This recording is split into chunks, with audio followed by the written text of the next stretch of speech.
என்னதான் நம்ம காசு சம்பாதிச்சாலும் whatever money we earn, whatever fame we earn, it's the capacity to glue, otiko. So everything gets stuck to each other. Have this periods problem inside over there because my period cycles are very, very, very heavy.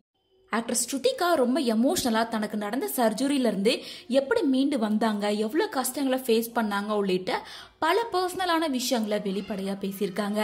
Shruthika Tamil சினிமால நிறைய படங்கள்ல நடிச்சிருக்காங்க.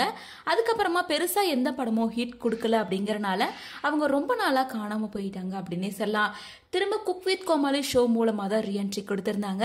டைட்டிலையும் win பண்ணியிருந்தாங்க. அதுக்கப்புறமா Hindi big பாஸ்க்கு போயிருந்தாங்க. அதை தொடர்ந்து இப்போ ஸ்ருதிகா ரொம்ப எமோஷனலா ஒரு வீடியோவை போஸ்ட் பண்ணியிருக்காங்க. அதுல அவங்க என்ன சொல்லியிருக்காங்கன்னா, ஆனா 5 வருஷத்துக்கும் மேல இருக்கும், எனக்கு என்ட்ரோமெட்ரியோசிஸ் அப்படின்னு சொன்னாங்க. அதை நான் சின்ன பிரச்சனை அப்படின்னு நினைச்சேன். 10 பெண்கள்ல ஒருத்தருக்கு வரக்கூடியதானே அப்படின்னு ரொம்ப அலட்சியமாவே இருந்துட்டேன்.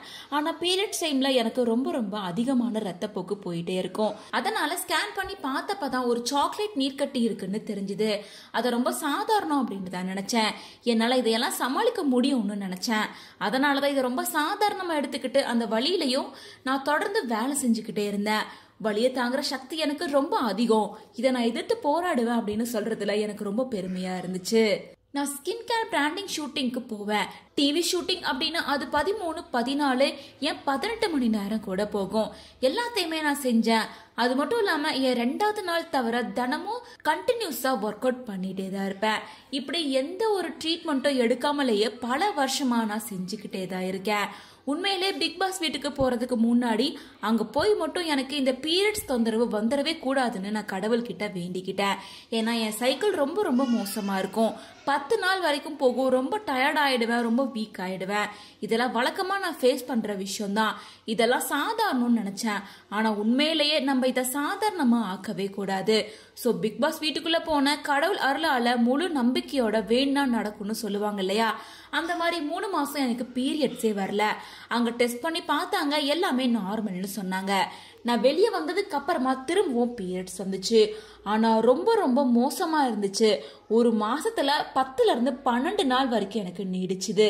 அதிகப்படியான ரத்தப்போக்கு போயிட்டே தான் இருந்துச்சு. அந்த 10 to 12 நாள் நான் ரத்தப்போக்கால ரொம்ப கஷ்டப்பட்டேன். மற்ற நாள்ல என் ரத்த அழுத்தம், இரும்பு சத்து, ஹீமோகுளோபின் எல்லாமே குறைஞ்சு போயிரும். ஆனா அப்பவுமே நான் வேலை செஞ்சுட்டு குதிச்சுட்டே தான் இருந்தேன். அப்பதான் கடவுள் சொன்னாரு, சரி போதும், உன் பேச்ச நான் கேட்டுட்டேன், இதுக்கப்புறமா என் பேச்சை நீ கேளு. ஸோ அதனால நான் உடனே ஹாஸ்பிட்டல் போய் டாக்டர் கிட்ட ஆலோசனை எடுத்துக்கிட்டு எல்லா ட்ரீட்மெண்ட்டும் எடுத்துக்கிட்டேன். நம்ம எவ்வளோ பணம், பேர், புகழ் சம்பாதிச்சாலும் நம்ம சம்பாதிக்கிற நல்ல மனுஷங்க தான் ரொம்ப மதிப்பு மிக்கவங்க. நானும் பல டாக்டர் கிட்ட கேட்டேன். அவங்க உங்களுக்கு இப்போ 30 வயசு தான் ஆகுது, 40 வயசு ஆகியிருந்தா வேணா அகற்றலாம் அப்படின்னு யோசிச்சாங்க.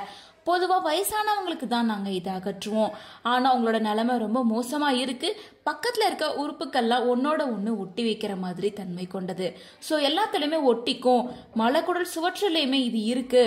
சோ குடல்ல ஒட்டிக்கிச்சு அப்படின்னா மோஷன் போறது கூட உங்களுக்கு ரொம்ப கஷ்டமாயிரும். நல்ல வேலை மலைக்குடலுக்கு அது போகல, சுவற்றில மட்டும்தான் ஒட்டிட்டு இருக்கு. உடனே இதை சரி பண்ணி ரிமூவ் பண்ணி ஆகணும். உங்களுக்கு பல டெஸ்ட் எடுத்தாச்சு. சோ உங்களுக்கு தைராய்டும் இருக்கு, அதனால இதை அகற்றணும்னு டாக்டர் சொன்னாங்க. நானும் சரின்னு சொன்னேன். அப்ப டாக்டர் கூட இது 40 to 45 நிமிஷம் அறுவை சிகிச்சை தான் சொன்னாங்க. ஆனா அவங்க ட்ரீட்மெண்ட் ஸ்டார்ட் பண்ணப்பட்டப்ப அது ரொம்ப தீவிரமா இருந்துச்சு. அதனால 3 மணி நேரம் வரைக்கும் கண்டினியூ ஆச்சு.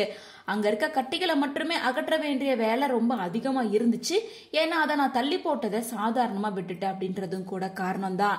நீங்க அதிகமான ரத்த போக்கு போகுது அப்படின்னா அது சரின்னு நினைக்காதீங்க. அதை சாதாரணமா ஆக்காதீங்க, பொதுவா ஆக்காதீங்க. அது சரியில்லை, உடனே போய் செக் பண்ணிக்கோங்க. இந்த உலகத்துல எல்லாத்தையும் விட உங்க ஆரோக்கியம் தான் ரொம்ப முக்கியம். ஆரோக்கியம் இருந்தாதான் மத்ததெல்லாம் தானா உங்களை தேடி வரும் அப்படின்னு சொல்லிட்டு தனக்கு நடந்த அறுவை சிகிச்சை பற்றி ரொம்ப எமோஷனலா பேசியிருக்காங்க. பட் அவங்களுக்கு என்ன பிரச்சனை, எதனால அறுவை சிகிச்சை செஞ்சாங்க அப்படின்ற எந்த விஷயத்தையுமே அவங்க மென்ஷன் பண்ணல. ஸோ அவங்களுக்கு 40 வயசு மேல இருக்கவங்களுக்கு தான் ரிமூவ் பண்ணுவாங்க. எனக்கு 30 வயசுல ரிமூவ் பண்ற மாதிரி ஆயிடுச்சு அப்படின்னு சொல்றத வச்சு பார்க்கும்போது கண்டிப்பா அவங்க கர்ப்பப்பையை தான் ரிமூவ் பண்ணியிருப்பாங்க அப்படின்ற மாதிரி இருக்கு. அது மட்டும் இல்லாம அடிமயோசிஸ் அப்படின்ற பிரச்சனையை மென்ஷன் பண்ணியிருக்காங்க. அப்படிங்கறனால இது கர்ப்பப்பை சம்பந்தப்பட்ட ப்ராப்ளம். வெறும் நீர்க்கட்டி மற்ற இடத்துல பரவுது இதெல்லாம் சொல்றத வச்சு பார்க்கும்போது அவங்க கர்ப்பப்பையை ரிமூவ் பண்ணியிருக்காங்க அப்படிங்கிற மாதிரி தான் இருக்கு. ஸோ இதனால ஸ்ருதிகா தன்னோட சர்ஜரியில எவ்வளவு கஷ்டப்பட்டிருக்காங்க, மீண்டு வந்திருக்காங்க உள்ளிட்ட பல விஷயங்களை ஓப்பன் அப்பா ஷேர் பண்ணியிருக்காங்க. மேலும் ஒரு அவேர்னஸ் வீடியோ மாதிரி தான் இதை சொல்லியிருக்காங்க. ஸோ இதை பத்தி உங்களோட ஒப்பீனியனை கமெண்ட்ஸ் மூலமா ஷேர் பண்ணுங்க.